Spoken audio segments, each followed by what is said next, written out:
Hello guys, আজকে আপনাদেরকে দেখাবো মুড়ি ভাজা।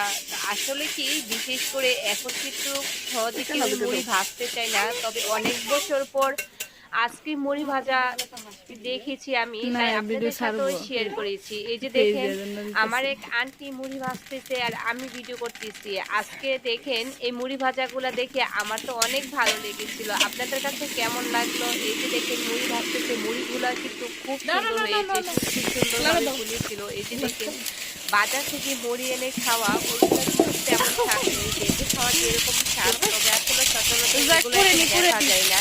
তো অনেক বছর পর আজকে মুড়ি ভাজা আমি নিজেও দেখতে পেয়েছি, খুব সুন্দর হয়েছে মুড়ি ভাজাগুলা। এই যে আমার তো অনেক ভালো লেগেছে। আপনার যদি ভালো লেগে থাকে অবশ্যই লাইক, শেয়ার, কমেন্ট করে পাশে থাকবেন, সাবস্ক্রাইব করে দিবেন। সুন্দর সুন্দর বলা যাবে না, না।